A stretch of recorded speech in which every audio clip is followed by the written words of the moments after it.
we are studying arithmetic progression, and in this particular chapter we have started to solve the practice set 3.3 in the last lecture, and we have already solved 4 questions from that particular practice set. So today we are going to solve the remaining questions. Okay, so let's see the question number 5 from practice set 3.3. practice set 3.3 आपण study करतोय आणि त्याच्यामधला जो 5th question आहे तो आज आपण पाहतोय. So what is the 5th question? Let's look at the board. Complete the following activity.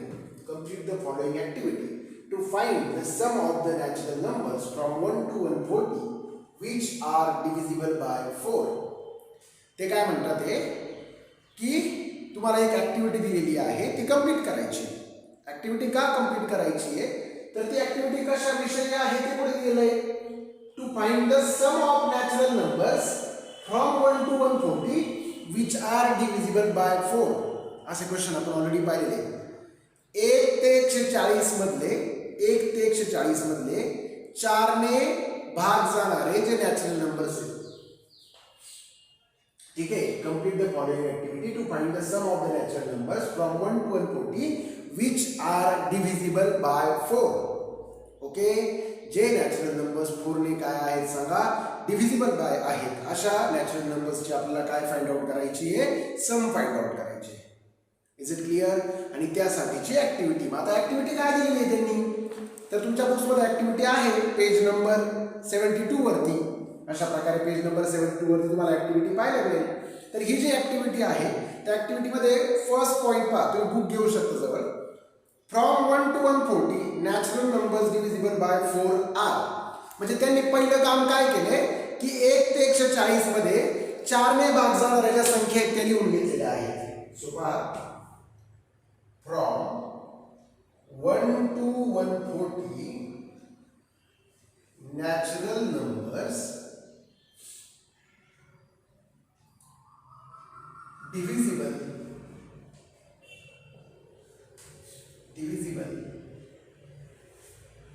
by 4 are.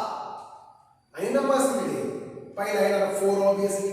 दुसरा नंबर कोणता येणार, 1 ते 140 मधील 4 ने भाग जाणाऱ्या संख्या 4, 8, 12, 16. आणि लास्ट वन जी येईल ती कोणती येईल तर 140 जी आहे 140 ला पण भाग जातो. बट आपल्याला 4 ते 140 1 ते 140 मधील न्यायची आहे. सो शेवटची जी संख्या येईल ती येईल 136. आणि ऑलरेडी ती तुम्हाला त्यांनी दिलेली आहे लास्ट नंबर 136.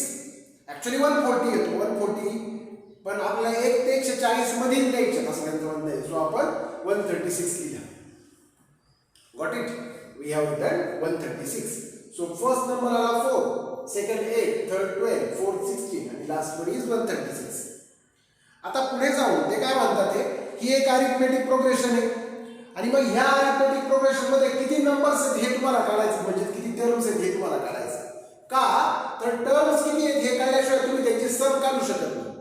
परत तोच टाईपचा क्वेश्चन बघायच्या अगोदर कुठेतरी आपण असा क्वेश्चन सॉल्व्ह केलाय की हे नंबर्स किती आहेत, ह्या टर्म्स किती आहेत, त्या अगोदर तुम्हाला असं लिहावं लागेल, it is an arithmetic progression. ही एक अरिथमेटिक प्रोग्रेशन आहे with a is equals to 4. a 4 आहे आणि d पण 4 आहे. d म्हणजे difference between the consecutive terms. Difference between the consecutive terms. a 4 आहे, d 4 आहे. डिफरन्स सेम आहे म्हणून हे अरिथमेटिक प्रोग्रेशन आहे. प्रॉब्लेम काय आहे, तुम्हाला ह्या सगळ्यांची सम काढायची. ह्या सगळ्यांची सम काढण्यासाठी ह्या टर्म्स किती आहेत हे कळलं पाहिजे ना. सम काढण्यासाठीचा फॉर्म्युला कोणता आहे, एसएन मध्ये आपल्याला n माहिती असावा लागतो, म्हणजे ह्या टर्म्स किती आहेत हे कळावं लागतं. मग आपण काय कन्सिडर करूया, ही लास्ट टर्म आहे, हा लास्ट नंबर आहे. हा नंबर किती आहे हे जर कळलं तर तुम्हाला नंबर्स किती आहेत हे कळेल आणि मग त्यांची सम करता येईल, म्हणजे टर्म्स किती आहेत हे कळेल. मग टर्म्स किती आहेत हे काढण्यासाठी ना आपल्याकडे एक आयडिया असते. आपण ही जी टर्म आहे ना ही लास्ट टर्म म्हणजे nth टर्म म्हटलं. मग ही टर्म किती आहे ते काढायचं, म्हणजे कशी व्हॅल्यू फाइंड आउट करायची सांगा चला पटकन. n ची व्हॅल्यू फाइंड आउट करायची. सो a माहित आहे, d माहित आहे, tn माहित आहे, n काढायचं. सो tn चा फॉर्म्युला वापरायचा पहिल्यांदा. So tn is equals to a plus n minus 1 into d. tn काय आला 136, a काय आला 4 प्लस n. n काय आहे सांगा माहित नाही -1 डी काय आहे 4 136 असंच ठेवा 4 असंच ठेवा ह्या 4 ने आतमध्ये मल्टिप्लाय करा 4 येईल ह्या 4 ने -1 ला मल्टिप्लाय केलं -4 4 गेट कॅन्सल सो इकडे राहिला 136 इकडे राहिला 4 येईल हा 4 याला डिवाइड होईल so n is equals to 136 by 4 therefore n is equals to 4 3s are 12 इथे एक राहिला पुढे 4 4 चा 16 so n is equals to 34 so he term किती आहे 34th टर्म आहे ही 34th टर्म सो अशा नंबर्स किती आहेत 34 म्हणजे टर्म 34 आहे आणि तुम्हाला या सगळ्यांची सम काढायची म्हणजे किती टर्म्सची सम काढायची 34 टर्म्सची सम काढायची so therefore sum of all natural numbers from 1 to 140 divisible by 4 which are divisible by 4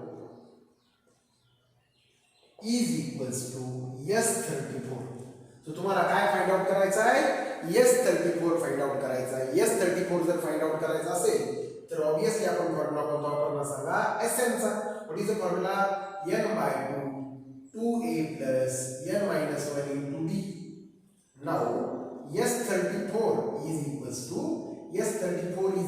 n ची व्हॅल्यू काय टाकली 34 upon 2 2a a काय 4 n परत एकदा 34 minus 1 d ची व्हॅल्यू काय 4 34 upon 2 17 आहे 2 4 चा काय आहे सांगा चला पटकन 8 आहे प्लस हे राहिले किती सांगा 33 into 4 ठीक आहे सो आले 132 ओके सो 17 and into 140 किती आले सांगा चला पटकन 17 into 140 okay so it will be 2380 S34 ठीक आहे उत्तर काय येईल सांगा चला पटकन 2380 मल्टिप्लिकेशन करून बघा तुम्ही आय हॅव रिटन डायरेक्टली तुम्ही करून बघू शकता मागे पुढे होऊ शकतो थोडंसं ते so S34 will be 2380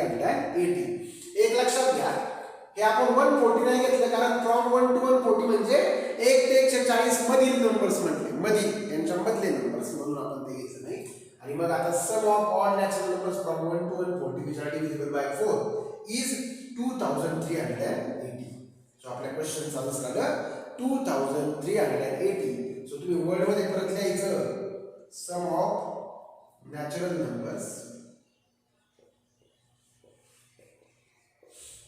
from 1 to 140 which are divisible by 4 is equals to 2380 so that should be your answer is it clear so in this way जेव्हा तुम्हाला सम काढायचे असते तेव्हा तुम्हाला तीन गोष्टी लागतात ना एक म्हणजे ए लागतो दुसरा म्हणजे डी लागतो आणि तिसरा म्हणजे किती टर्म्सची सम काढायची ते माहिती असावं लागतं इथे प्रॉब्लेम हा होता तुम्हाला किती टर्म्सची sum how many terms are there हे दिलेलं होतं म्हणून पहिलं तुम्ही टर्म्स काढल्या how many terms are there आणि मग सम काढली सो हे काढण्यासाठी हे इम्पॉर्टंट आहे म्हणून ही स्टेप आपण केली लक्षात घ्या okay so this is the question number 5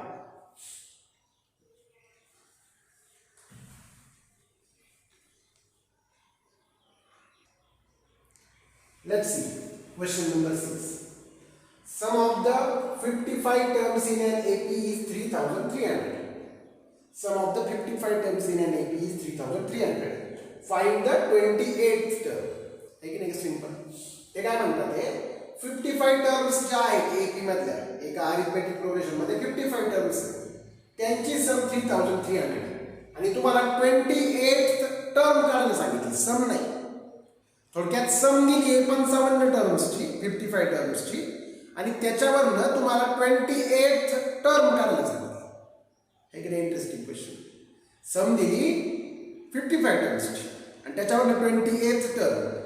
आता हे कुठेही दूर दूरपर्यंत पॉसिबल नाही आहे. आपलं जे फॉर्म्युला शिकलो त्याच्यामध्ये TN वरनं SN काढता येतं किंवा SN वरनं TN काढता येतं असं काही शिकलेलं नाही आपण. सम दिलेली असेल तर टर्म काढता येते आणि टर्म दिलेली असेल तर सम काढता येते असं कुठेही काही शिकलेलं नाही. आपल्याला दोन फॉर्म्युले माहिती आहेत. एक आहे TN चा फॉर्म्युला, एक आहे SN चा फॉर्म्युला. TN SN. TN हा टर्म काढण्यासाठी यूज केला जातो, SN हा टर्म्सची सम काढण्यासाठी यूज केला जातो. बट दोन्हीमध्ये तुम्हाला लागतं AD, फर्स्ट टर्म आणि कॉमन डिफरन्स. आणि किती टर्म्सची सम काढायची किंवा किती टर्म काढायची हे तुम्हाला माहिती असावं. इथे तर ते काहीच दिलेलं नाही. A दिलेलं नाही, D दिलेलं नाही, अरिथमेटिक प्रोग्रेशन सुद्धा दिलेली नाही. आणि तरी तुम्हाला सम दिलेली आहे 55 टर्म्सची आणि त्याच्यावरनं काय काढायचं आहे 28 टर्म. सो याचा अर्थ असा होतो की त्यांच्यामध्ये काहीतरी संबंध असला पाहिजे, काहीतरी ट्रिक असली पाहिजे. सो ती आपल्याला विचारताना घ्यायची. सो काय ट्रिक असू शकते हे पाहून घ्या. बऱ्याचदा काय होतं तुम्हाला एक आयडिया सांगतो मी. आन्सरकडे जायचं असतं, आन्सरकडे. आणि आन्सरकडनं तुम्हाला कसं पोहोचायचं ते टार्गेट लक्ष ठेवलं ना आपलं. आपण कसं म्हणतो टार्गेटकडे लक्ष ठेवलं की मग आपल्याला कळतं कसं जायचं तिकडे. सो एक आयडिया वापरूयात आपण. आपल्याला काढायचं आहे काय T28. सो T28 काढण्यासाठी फॉर्म्युला कोणता वापरला तर सांगा TN चा. What is the formula for TN? A plus N minus 1 into D. जर ह्या फॉर्म्युलामध्ये तुम्ही T28 म्हटलं तर A प्लस हा 28 मायनस 1 म्हणजे हाऊ मेनी D सांगा चला पटकन 27D. आता हा मिळाला तुम्हाला फॉर्म्युला. तुम्हाला A आणि D तर माहिती असायला पाहिजे तर T28 काढता येईल. इथे A आणि D तर दिलेलं नाहीये आणि A आणि D काढता येणं शक्य पण नाहीये समवरनं. एकट्या समवरनं तुम्ही A आणि D काढू शकत नाही. सो तो तुम्हाला माहितीच आहे. मग दुसरा ऑप्शन काय राहतो? ही सगळी व्हॅल्यू जर तुम्हाला कळली कोणती A प्लस 27D ची तर T28 कळेल. कारण T28 म्हणजेच A plus 27D.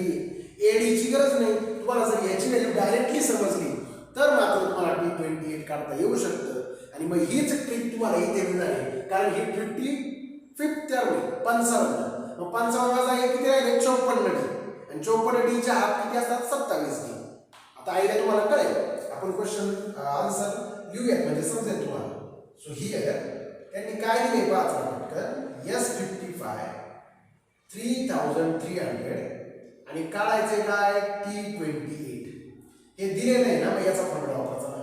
SN is equals to N by 2 2A plus N minus 1 into D. So S55 is equals to S55 दिलेले ना S55 is equals to N म्हणजे काय सांगायचं पटकन 55/2 इंटू 2A माहित नाही plus N55 minus 1 into D पण माहित नाही. व्हॅल्यू सबस्टिट्यूट करायच्या त्याचा फास्ट 3300 S55 3300 हा असाच ठेवा. आतमध्ये बघा काय राहिले 2A आणि हा 54D 2A आणि 54D. आता इथे लक्ष द्या. इथे तुम्हाला हे हवे A प्लस 27D म्हणून हे आधी सांगितलं होतं मी. हे आधी नाही लिहायचे आपल्याला समजा म्हणून हे सांगितलं होतं. तुम्हाला हे करायचंय A प्लस 27D. आता A प्लस 27D कसा करणार बघा आपण लक्षात घ्या सर्वांनी इकडे. A प्लस 27D हा 2A आहे आणि हा 54D आहे. हा 2A आहे हा 54D आहे. जर दोघांमध्ये 2 कॉमन काढला आता 2 आहेच आणि 54 म्हणजे काय 2 इंटू 27 2 इंटू 27 2 कॉमन काढू शकता तुम्ही इथे. हा 55/2 हे इथला 2 काय निघाला सांगा कॉमन ब्रॅकेट मध्ये 2A मधला 2 गेला A राहिला आणि 2 इंटू 27 म्हणजे काय राहिला 27D राहिला. आता नीट लक्ष द्या. हा जो ब्रॅकेट आहे ह्याची व्हॅल्यू काढायची. बाकीचे सगळे तर नंबर्स आहेत. हे नंबर्स तुम्हाला फिरवता येऊ शकतात कसे. सो ह्याची व्हॅल्यू काढणं हे आपलं टार्गेट आहे. कळलं की नाही. मग आता ह्यांना सगळ्यांना इकडे आला आहे त्या अगोदर हा 2 ह्या 2 ला कॅन्सल करून टाका. 2 गेट कॅन्सल आणि हा 3300 आहे ना हा याला 55 काय झाला डिवाइड इकडे मल्टिप्लाय डिवाइड झाला. इकडे फक्त राहिला A प्लस 27D अंडरस्टूड? आता सोपं आहे अगदी. डिव्हिजन करायचं. कशी डिव्हिजन करा? 11 5 55, 11 3 33, 300 आहे वरती 0 0 पुढचे 5 ने भाग देऊन टाकायचा. चला 5 30 5 0 0. So a plus 27d, a plus 27d is equals to 60. या नंबर दिला 1. a plus 27d म्हणजे t28 आहे ना. सो पुढे फक्त एवढा म्हणायचं आपण. Now tn is equals to a plus n minus 1 into d म्हणजे t28 is equals to a plus 27d. 28 minus 1 म्हणजे 27d आणि म्हणूनच t27 is equals to a plus 27 ची व्हॅल्यू काय आली? 60. सो 28th टर्म काय आली तुमची? 60 आहे. है की नाही ट्रिक? म्हणजे तुम्ही काही ए डी न काढता S55 T28 डायरेक्टली काय केलं? फाइंड आउट केलं. सो अशा ट्रिक्स आपल्याला यूज करता आल्या पाहिजे. Is it clear? So in this way we can solve the question number 6. Let's see the question number 7.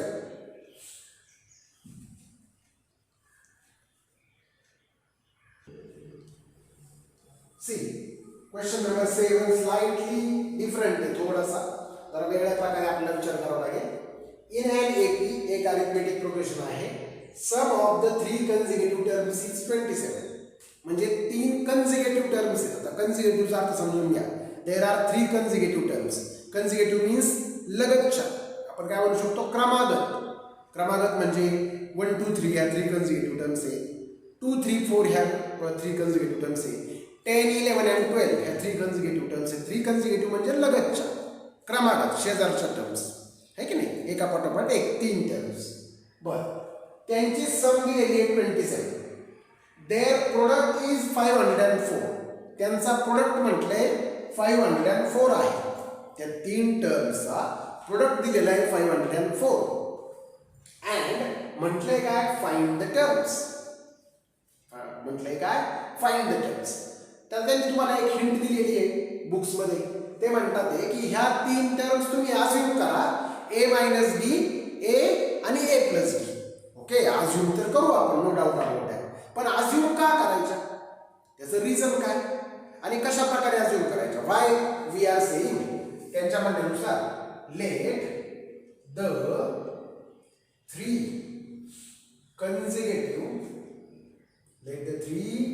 consecutive terms be a minus b, a and a plus b असं त्यांचं म्हणणं आहे. ते म्हणतात तुम्ही त्या 3 consecutive terms काय म्हणा? Terms b, a minus b, a and a plus b अशा माना. बरं, ह्या मानूयात आपण, no doubt about that. Assume करूयात आपण. बट का अज्युम करायचं? ह्याच का आहेत 3 consecutive terms? तर ते तुम्हाला थोडंसं मी एक्सप्लेन करतो इकडे. मग आपण तिकडे जाऊया पुढे. आपल्या सर्वांना माहिती आहे की कोणत्याही अरिथमेटिक प्रोग्रेशनची आपण फर्स्ट टर्म a घेत असतो. बरं, second term a plus b घेतो. फर्स्ट टर्म मध्ये जेव्हा तुम्ही d मिळवता तेव्हा तुम्हाला सेकंड टर्म मिळते. आता तुम्हाला एक आयडिया सांगतो मी. सपोज एक अरिथमेटिक प्रोग्रेशन लिहूयात आपण. कोणतीही एक अरिथमेटिक प्रोग्रेशन लिहूयात. चला, ठीक आहे.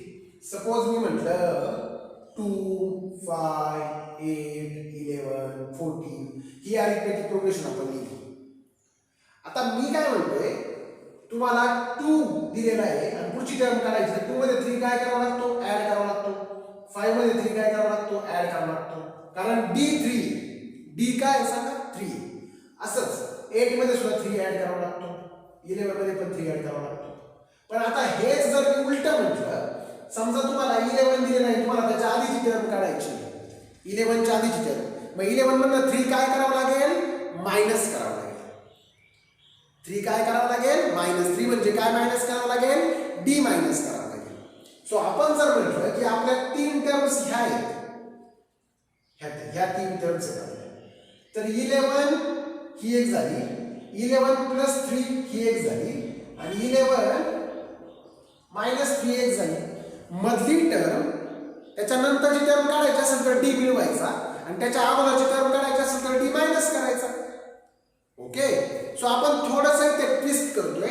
आपण मधल्या टर्मला म्हटलं ए, सपोज माहित नाहीये ना तुम्हाला, मिडल टर्मला आपण म्हटलं ए.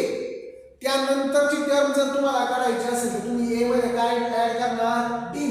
आणि त्याच्या अगोदरची टर्म जर तुम्हाला काढायची असेल तुम्ही काय करणार, ए मधलं डी मायनस, जसं इथे केलं होतं तसं. नंतरची टर्म काढण्यासाठी डी प्लस करायचा असतो, अगोदरची टर्म काढण्यासाठी डी मायनस करायचा असतो.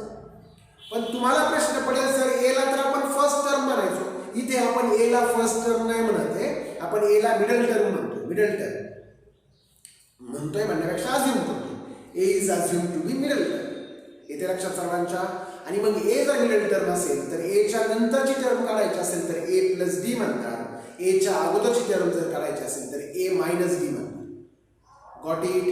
So whenever there is a question like this in an AP, sum of the three consecutive terms is 27 and their product is 504, then find the terms. मग तुम्हाला त्या तीन terms अशा घ्यायच्या असतात. समजते सर्वांना? So always whenever there is a three consecutive terms then you have to take like this, अशा प्रकारे घ्यायचं. आता लेट्स ट्राय टू सॉल्व. तुम्हाला टर्म्स काढायच्या आहेत ना, तुम्ही मानल्या घ्या, ह्या मानून उपयोग आहे तुम्हाला, नंबर्स मिळवायचे. You want numbers. मग काय करूयात आपण, क्वेश्चन सॉल्व करायचा प्रयत्न करूयात. Whatever given. फर्स्ट म्हणते काय पाहता, sum of these three terms is 27. या थ्री टर्म्सची सम काय आहे, 27 आहे. So a minus d a plus d is equals to 27. ह्या तीन टर्म्सची सम 27 आहे ना. So a minus d, then a, and then a plus d is equals to 27. आता कसं करूयात हे, a पाहून घ्या सगळे. This one is a, this is a, this is a, plus a plus a plus a. So how many a's are there? 3. 3 a झाले. आणि हा मायनस d आणि हा प्लस d ते काय होते, cancel. So simply you have got a 3a is equals to 27. आपल्याला 3a बरोबर काय मिळाले, 27. आता याच्यावर a काढणं काही डिफिकल्ट टास्क नाही आहे आय थिंक. सो कसं काढणार, a will be 27 upon 3. So a will be 9. a will be 9. 3 9 are 27. So a तर मिळाला तुम्हाला. आता एकदा a मिळाला, असा तुम्हाला d जर मिळाला तर तुम्हाला तीन टर्म्स इझिली फाइंड आउट करता येऊ शकते. सो डी फाइंड आउट करायचा प्रयत्न करायचा आहे. सो आता डी कसा फाइंड आउट करणार, ह्यांची काय प्रोडक्ट दिलेला आहे पुढे बघा, अजून एक काहीतरी इक्वेशन दिलेले आहे की नाही. सो ते यूज करायचं. काय म्हणूया त्याचा पटकन, product of these terms is 504. ह्या तीन टर्म्सचा प्रोडक्ट काय आहे, 504. तीन टर्म्स म्हणजे कोणत्या आहेत बघा, ए मायनस डी आहे, दुसरी ए आहे आणि तिसरी ए प्लस डी. यांचा प्रोडक्ट दाखवून आपण 504 पहा लिहिले कसं आपण, ए मायनस डी इंटू ए प्लस डी. आता थोडंसं तुम्हाला एक आयडिया सांगतो, ह्या ए ला बाजूला घ्या आणि ब्रॅकेटमध्ये हा ए मायनस डी आणि हा a plus d is equals to 504. आता मला एक सांगा, a minus d a plus d expansion formula शिकलायत का तुम्ही? ए मायनस बी आणि ए प्लस बी शिकला असा. तसंच ए मायनस डी आणि ए प्लस डी आहे. So a minus D into A plus D will be A square minus D square. A minus d आणि ए प्लस डी यांचा प्रोडक्ट काय येईल सांगा, ए स्क्वेअर मायनस डी स्क्वेअर येईल. बरोबर की नाही? मग हा ए असाच ठेवा आणि ब्रॅकेट मध्ये करायचंय ए स्क्वेअर मायनस डी स्क्वेअर या दोघांचा प्रोडक्ट इज इक्वल्स टू 500. आता अजून थोडंसं सोपं करू शकता. ते कसं करायचं, ए ची व्हॅल्यू टाकायची, put A is equals to 9 म्हणजे डी मिळेल 9 ब्रॅकेट मध्ये 9 square minus D square is equals to 504. पहिले काय काम करा, हा 9 जो मल्टिप्लाय स्क्वेअर तिकडे जाऊन डिवाइड होईल. आतमध्ये 9 स्क्वेअर 81 मायनस डी स्क्वेअर आणि इकडे 504 divided by 9 divided by 9. So काय झालं पाच पटकन 81 मायनस डी स्क्वेअर आणि ह्या 9 द्यायला काय करा सांगायचं पटकन डिवाइड करा. 9 5 जा 45 जवळपास 45. 5 राहिले 4 राहिले 9 54 56. Is it clear? सो अगदी सोपं आहे. आता तुम्हाला डी स्क्वेअर काढायचं आहे. डी स्क्वेअर काढायचं डीला तिकडे नाही आणि त्या 56 ला इकडे आणा. 81 मायनस 56 होईल आणि हा मायनस डी स्क्वेअरचा प्लस डी स्क्वेअर झाला. इकडे नेण्याचं कारण काय झालं? मायनस डी स्क्वेअरचा प्लस डी स्क्वेअर झाला. तो प्लस 56 चा मायनस 56 झाला. सो डी स्क्वेअर वेळी 81 मधनं 56 सबट्रॅक्ट करा 25. डी स्क्वेअर काय आला सांगा? 25. Okay. So now we have got d square. From that we can find out d. त्या d square वर आपण काय फाइंड आउट करू शकतो? d. कसं फाइंड आउट करायचं बघा? d by taking square roots. d will be d square. d square चा square root d and 25 चा square root 5. But plus 5 minus 5. दोन स्क्वेअर रूट असू शकतात. एक असतं +5 एक असतं -5 25 चे. मग आता डी तुम्हाला दोन ऑप्शन्स आहेत. डी चे दोन ऑप्शन्स आहेत. एक तर +5 आहे आणि एक -5 आहे. सो काय करूयात? एकदा +5 घेऊयात आणि एकदा -5 घेऊयात. So if a is equals to 9 a 9 आहे and d is equals to 5. a जर 9 असेल आणि d 5 असेल then see then first term कोणती आहे? a minus d. a minus b म्हणजे 9 minus 5 4. सेकंड इज a म्हणजे 9 आणि third is a plus d म्हणजे 9 plus 5 म्हणजे काय आलं सांगा? 14. म्हणजे a जर तुम्ही 9 घेतला a 9च आहे पण d जर 5 घेतला तर त्या तीन टर्म्स काय काय आला बघा? a minus d आला 4 a आला 9 आणि a plus d आला 14. म्हणजे those three consecutive terms will be 4 9 and 14. कळतंय का?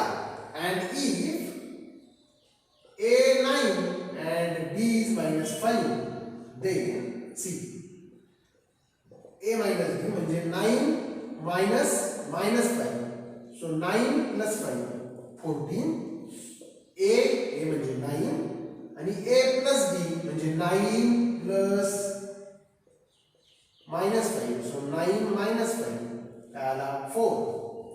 सो तेच आले फक्त क्रम बदलला. एकदा 4 9 14 आलं होतं नंतर 14 9 4 आले. हे काय 4 9 14 14 9 4. सो आन्सर लिहायचं शेवटी those 3 consecutive terms are 4 9 14 or 14 9 4. 4 9 14 किंवा काय येईल सांगा? 14 9 4. Is it clear? सो अतिशय सिंपल प्रश्न आहे. फक्त थोडासा मोठा आहे आणि इझिली आपण आन्सर फाइंड आउट करू शकतो. एक्झामिनेशन मध्ये मोस्ट ऑफ द टाइम्स अशा प्रकारचे क्वेश्चन्स हे विचारले जातात.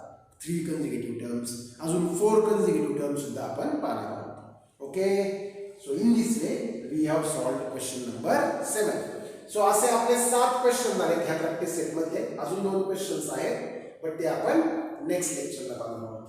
ठीक आहे. So obviously I hope you all have understood the 3 questions which we have solved today. ठीक आहे. संपूर्ण सगळं नोट करून घेत आहे. ऑब्वियसली घेतलंच पाहिजे आणि तुमच्या ज्या नोटबुक्स आहेत त्या कम्प्लीट असल्या पाहिजे. Okay. We stop here. Remaining part will see in the next lecture. Thank you.